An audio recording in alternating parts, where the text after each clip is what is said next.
Hello বন্ধুরা, তোমার সকলকে স্বাগতম তোমাদের চ্যানেল WB প্রাইভেট টিউশনে।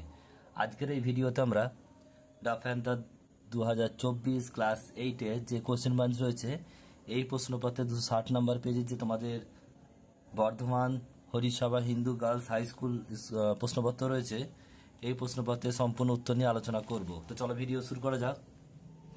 দেখো, তোমাদের প্রথম যে রয়েছে রিডিং কম্প্রিহেনশন সিন দেওয়া রয়েছে, এটা নেওয়া হয়েছে দ্য গ্রেট স্কেপ ইউনিট 2 থেকে নেওয়া হয়েছে।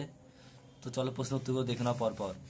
এক একটা কি বলছে দেখো, find out the word from the text that similar in meaning with the word given below. তাহলে এই ওয়ার্ডটার সঙ্গে একই মানে আছে এমন ওয়ার্ড খুঁজে বের করতে হবে এই প্যাসেজ থেকে। ব্রট মানে কেনা, এখানে দেখো পারচেস আছে, পারচেসড হবে। তারপর 2 নাম্বার রয়েছে দেখো, বেয়ার মানে বহন করা, ক্যারি, ক্যারি মানেও বহন করা। এরপর বিয়ের দায় প্রশ্ন কি বলছে দেখো, আনসার দ্য ফলোইং কোয়েশ্চেন। একটা বলছে how was Mohammad Ziauddin related to Subhash. বলছে মোহাম্মদ জিয়াউদ্দিনের সঙ্গে সুভাষের সম্পর্কটা কি লিখবে, উত্তরটা দেখে নাও। লিখবে যে Mohammad Ziauddin was the first identity of Subhash. তাহলে এটা হচ্ছে কি গোপন পরিচয় কার? সুভাষচন্দ্রের গোপন পরিচয় হচ্ছে মোহাম্মদ জিয়াউদ্দিন। নেক্সট হচ্ছে পরেরটা দেখো, সিয়ের দেয় প্রশ্ন বলছে choose the right option among the given one. একটা বলছে যে think are purchase for Subhash. কেন সুভাষ জিনিসপত্র কিনছিল? এটা হচ্ছে স্কেপ, পালিয়ে যাওয়ার জন্য। এরপরে যে দিয়ে দেখে বলছে দেখো কি বলছে, পোয়েম রয়েছে সামার ফ্রেন্ডস থেকে নেওয়া হয়েছে পোয়েমটা।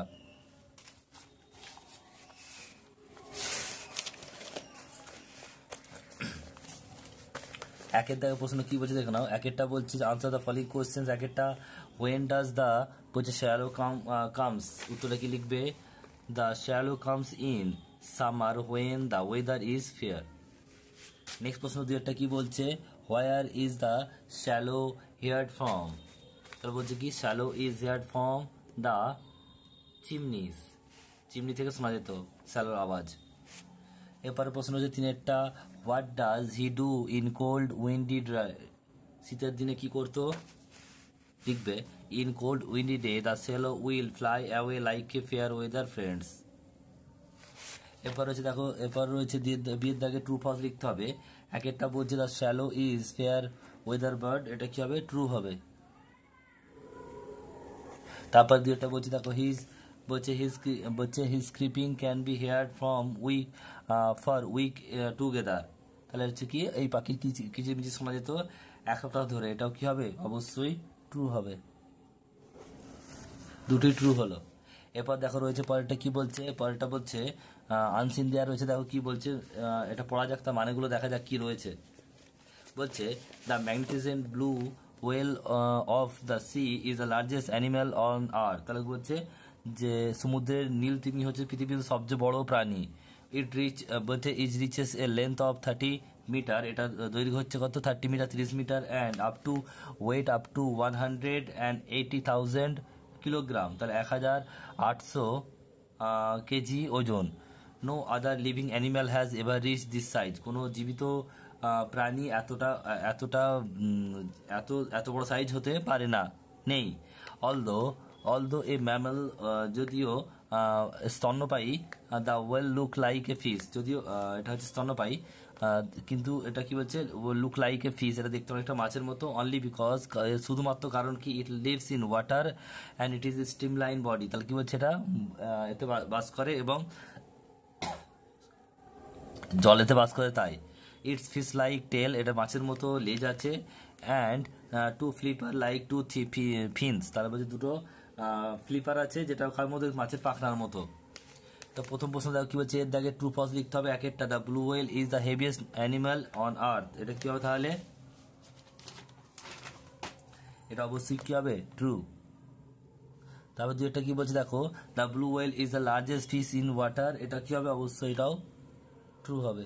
নেক্সট প্রশ্ন বলছে the blue whale looks like mammals. এটা ম্যামেলস নয়, এটা ম্যামেলসের মধ্যে দেখতে ম্যামেলসই এটা। তাহলে এটা কি হবে? অবশ্যই ফলস হবে। তারপরে বলছে the blue whales has fin like flipper. তাহলে এটাও কি হবে? তাদের ফ্লিপার, পাখনার মতো ফ্লিপার আছে। নেক্সট প্রশ্ন দেখো, give the antonym of the word given below. Largest মানে সবচেয়ে বড়, বৃহত্তর। এর বিপরীত হবে ক্ষুদ্রতর মানে স্মলেস্ট। কি লিখবে? এবারে যে গ্রামার অ্যান্ড ভোকাবুলারি এটা 4 দাগে ডু অ্যাজ ডাইরেক্টেড এক একটা বলছে it is certain that my friend will come, বলছে অ্যানালাইজ দ্য ক্লজ, তাহলে কি হবে দেখো এখানে যে ইট ইজ সার্টেন এটা হচ্ছে কি, এটা এখানে লিখছি আমি দেখো প্রিন্সিপাল ক্লজ বা পিসি, তোমার লিখে নেবে একটু ভালো করে পিসি বা প্রিন্সিপাল ক্লজ। আর বাকি যেটা পড়ে আছে সেটা হচ্ছে দ্যাট মাই ফ্রেন্ড কাম, এটা হচ্ছে কি, এটা হচ্ছে এসসি বা সাবঅর্ডিনেট ক্লজ। এর একটা অপর নাম আছে সেটা হচ্ছে কি এনসি বা নাউন ক্লজ। একটু লিখে নেবে ভালো করে, পিসি মানে হচ্ছে কি প্রিন্সিপাল ক্লজ, এসসি মানে হচ্ছে অর্ডিনারি সাবঅর্ডিনেট ক্লজ, আর এনসি মানে হচ্ছে নাউন ক্লজ। এরপরে দেখো দুই একটা কি বলছে, it is the house where the poet was born, এখানে লিখতে হবে কি দেখো দিস ইজ দ্য হাউস, এটা হচ্ছে কি প্রিন্সিপাল ক্লজ, কি লিখলাম পিসি বা প্রিন্সিপাল ক্লজ। বাকি যেটা আছে এটা হচ্ছে কি সাবঅর্ডিনেট ক্লজ, হোয়ার লিভ এটা হচ্ছে কি এসসি বা সাবঅর্ডিনেট ক্লজ। বাকি দেখো কি বলছে পরেরটা তিনেরটা কি বলছে, বলছে he is a man of great wealth identity the phrase, এটা ফ্রেজ লিখতে হবে, এটা কি হবে অবশ্যই অ্যাডজেক্টিভ, ই ম্যান ওয়েলথ এটা কি হবে, এটা হবে অ্যাডজেক্টিভ ফ্রেজ। কারণ এখানে দেখো হোয়ার আছে, সরি এ ম্যান আছে, এটা কি বোঝাচ্ছে, এটা অ্যাডজেক্টিভ বোঝাচ্ছে, কেমন মানুষটা কেমন ওয়েলদি মানে ধনী। নেক্সট প্রশ্ন পরেরটা বলছে দেখো টু এর ইজ হিউম্যান, মানুষ মাত্রই ভুল হয়, এটা কি হবে, এটা হবে এন পি বা নাউন ফ্রেজ।